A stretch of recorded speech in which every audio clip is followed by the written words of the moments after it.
आज है तीज का त्योहार। शादीशुदा महिलाएं अपने पति की लंबी आयु के लिए तीज का व्रत रखती हैं।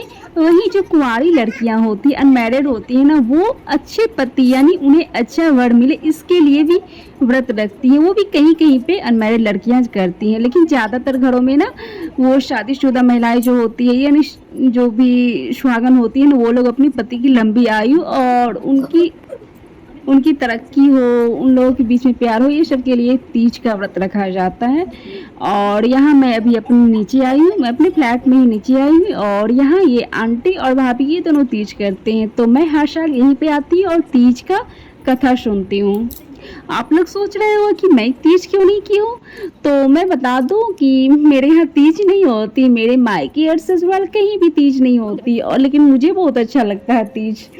और तीज नहीं होता है तो करनी भी नहीं चाहिए, क्योंकि हमारे यहाँ बोला जाता है ना कि अगर आपके मायके और ससुराल में कोई भी व्रत त्योहार ना हो ना, तो आप लोग नया ना शुरू करें, क्योंकि कुछ ना कुछ गड़बड़ हो ही जाता है ना, इसलिए। तो उसी डर से मैं कभी ना स्टार्ट की और शायद मैं कभी करूँगी भी नहीं तीज। लेकिन हाँ, यहाँ पे जब ये लोग पूजा करती हैं ना, तो मुझे बुलाती तो मैं आ जाती हूँ यहाँ पे और पूजा यहीं पे बैठ के कर लेती हूँ और कथा सुन लेती हूँ, ताकि मेरे और मेरे पति के बीच प्यार हमेशा बनी रहे और मेरे भी पति की लंबी आयु हो। और यहाँ पूजा स्टार्ट हो रही है, यहाँ भाभी कथा सुना रही है, तो आप लोग भी सुन लीजिए कथा। हे पार्वती, तुमने बाल्यकाल में उसी पर्वत पर की तपस्या की थी। 12 वर्ष तक तुम उल्टी टंगकर केवल धुआं पीकर रही। 64 वर्ष तक सूखे पत्ते खाकर रही। माघ मास में तुम जल में बैठी रहती और बैसाख की दोपहरिया में पंचगनी तपती थी। श्रावण के महीने में जल बरसता तुम भूखी प्यासी रहकर मैदान में बैठी रहती। तुम्हारे पिता इस तरह के कष्ट सहन को देखकर बड़े दुखी हुए थे। चिंता में पड़ गए थे कि मैं अपनी कन्या किसको दूं। उसी समय नारद जी वहाँ आ पहुंचे। पुरुष नारद जी उस समय तुम्हें देखने गए थे। नारद जी को देखकर गिरी ने हर दिन बाद आसन आदि देकर उनकी पूजा की और कहा, हे स्वामी नाथ किस लिए आए हैं, मेरा वो भाग्य है, आपका आगमन मेरे लिए अच्छा है। नारद जी ने कहा, हे पर्वतराजों, मैं भगवान विष्णु का भेजा हुआ आपके पास आया हूँ। आपको चाहिए कि यह कन्या रत्न किसी योग्य वर को दे। भगवान विष्णु के समान योग्य वर ब्रह्मा इंद्र शिव इनमें से कोई नहीं है, इसलिए मैं यही कहूँगा कि आप अपनी कन्या भगवान विष्णु को ही भी दे।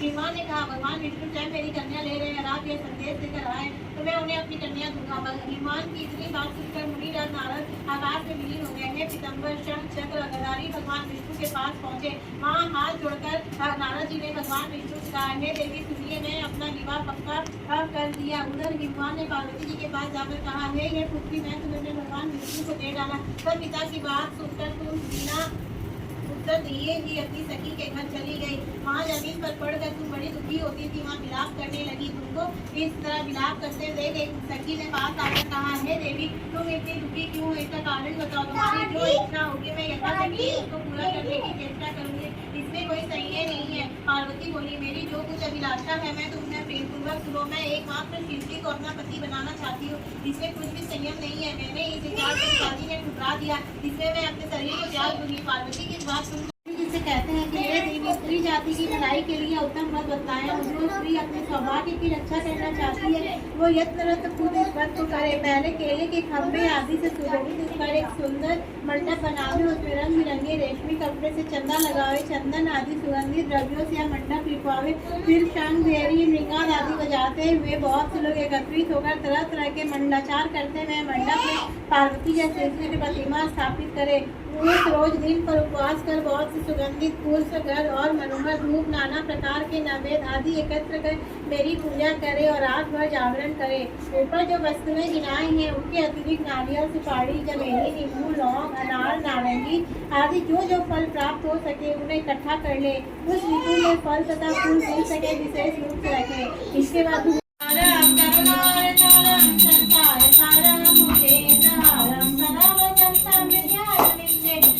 भवानी सहितं नमामि, भवानी सहितं नमामि। शीश गंगयर रंग पार्वती सदा विराजत कैलासी।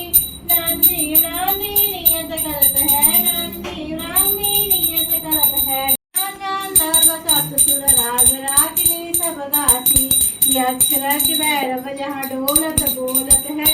अनेक बाती कोयल शब्द सुनावत, सुंदर मधुर शब्द सुनावत, सुंदर ब्रह्म करते हैं गुंजा। निवासी कल्पवृक्षरूपरि जात लग रहे हैं दाक्षासी सूर्यकांति सम पर्वत शोभित चंद्रकांति सम पर्वत शोभित सूर्यकांति नमिमासी चहोतो ऋतु ऋतु पर्वत फुलत है पुष्प चढ़त है वर्षासी देव मुनि की भीड़ पड़त है बोले बाबा की भीड़ पड़त है निगम रहत जो नित गासी ब्रह्मा विष्णु जी को ध्यान धरत है कछु शिव हमको फरमासी रिद्धि सिद्धि के दाता शंकर मेरे सिद्धि के दाता शंकर सदा अनादि सतुखरा बाबा नमामि शंकर नमामि भोले बाबा किंकर की विनती सुनियो।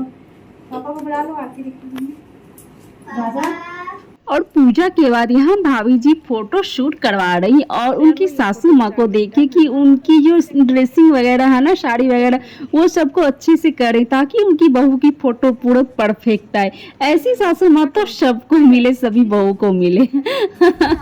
और फोटो शूट होने के बाद अभी हम लोग मंदिर आ गए। वहीं पास में एक मंदिर है, तो हर साल तीज का व्रत करने और पूजा करने के बाद हम लोग इसी मंदिर में आते हैं। ये भोले बाबा का मंदिर है जो कि हमारे घर के पास में ही है, तो यहीं पे आते हैं सब कोई पूजा करने के लिए। और यहाँ पे पूजा करने के बाद फिर हम लोग घर चले जाते हैं। फ्रेंड्स, आप लोगों ने तीज का व्रत रखा, इतने अच्छे से व्रत रखा है, तो आप लोग प्लीज मुझे आशीर्वाद दीजिएगा कि मैं जब तक जीऊँ सुहागन रहूं और मेरे पति के बीच में हमेशा प्यार बना रहे, हमारे बीच कोई भी ना आए।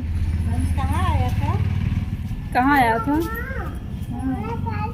देखो कैसे सबका अपनी जगह है, बैठो ना। वाह, यहाँ फोटो कितनी क्लियर आ रहा था। वीडियो शूट वगैरह कर लिया जाए यहाँ पे। अच्छा रहे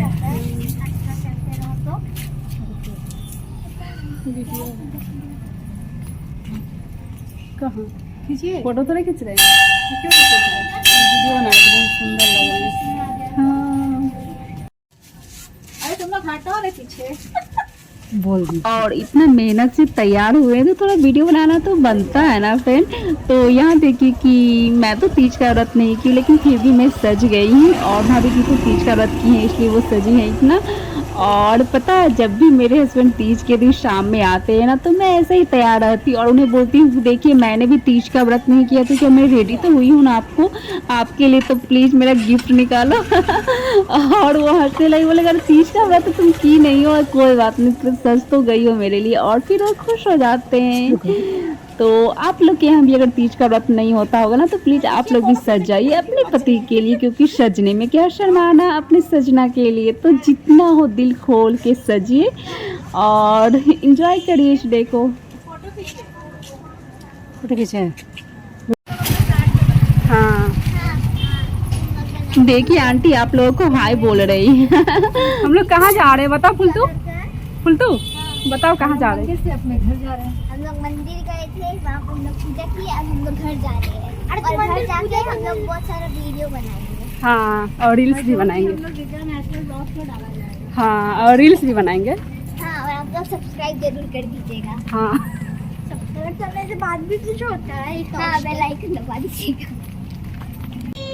अब कैसा लगा तीज करके? भूख तो नहीं लगा है? नहीं अभी तो नहीं लगा है, आप बताइए। आपको लगा? नहीं, हमको तो नहीं लगा, हम तो साथ है भाई।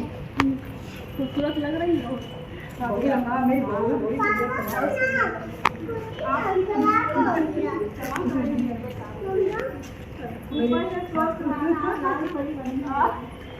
आपका क्या ग्रीन ग्रीन।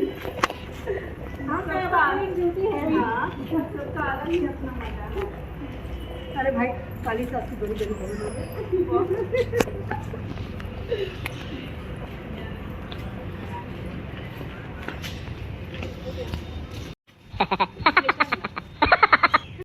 फ्रेंड्स, एक बार फिर सभी व्रतियों को हैप्पी तीज। और हम सभी सुहागिनों का सुहाग बना रहे, हम हमेशा सुहागन ही रहे और ऐसे ही तैयार होते रहे, हर साल तैयार होते रहे, सजते संवरते रहे अपने पतियों के लिए सजते संवरते रहे और वीडियो बनाते रहे। तो आज का ये वीडियो मैं यहीं पे एंड करती हूँ, मिलती हूँ अगले में, तब तक के लिए बाय बाय।